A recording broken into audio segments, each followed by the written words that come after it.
ఈరోజు ప్రజలు కానీ అట్లా ఉద్యోగులు కానీ కార్మికులు కానీ ఎవరు కూడా సుఖ సంతోషాలలో లేకుండా ఈరోజు రాష్ట్ర వ్యాప్తంగా ఆందోళన కార్యక్రమం జరుగుతూ ఉన్నాయి.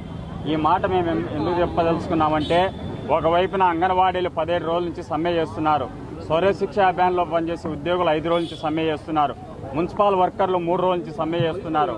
ఏదైతే జగన్మోహన్ రెడ్డి నా దత్త పుత్రులు అని చెప్పుకుంటున్నారో వాలంటీర్లకు సంబంధించి 2,65,000 మంది 29వ తేదీ అర్ధరాత్రి నుంచి మేము కూడా సమ్మెలేకపోతున్నామని చెప్తున్నారు.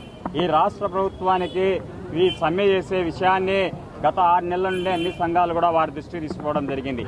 ఎక్కడ కూడా ఈ రాష్ట్ర ప్రభుత్వం వారి సమస్యలు కూడా మాట్లాడకుండా ఇవాళ గమ్మున పెట్టి గ్రూప్ ఆఫ్ మినిస్టర్స్తో మాట్లాడమని చెప్తున్నారు. ఆ బొత్స సత్యనారాయణ గారు ఏం మాట్లాడతారో ఏమో కూడా అర్థం కావడం లేదు. ఇవాళ రాష్ట్ర ప్రభుత్వం దగ్గర బడ్జెట్ లేదని చెప్తున్నాడు.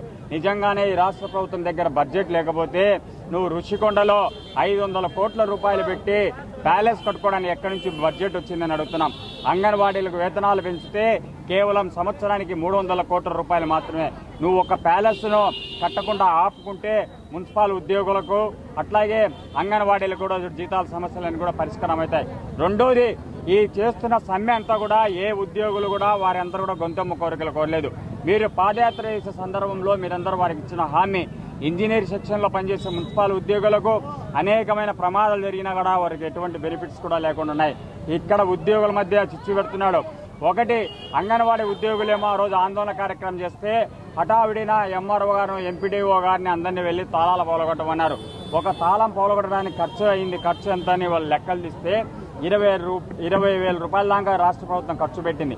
అయ్యే తాళము 150 రూపాయలు అయితే వీళ్ళు ఖర్చు పెట్టింది. డీజిల్ ఖర్చు, వెహికల్ ఖర్చు 20,000 రూపాయలు ఖర్చు పెట్టారు. నిజంగానే మీరు అంత చిత్తశుద్ధిగా తాళాలు పగలగొట్టినారే.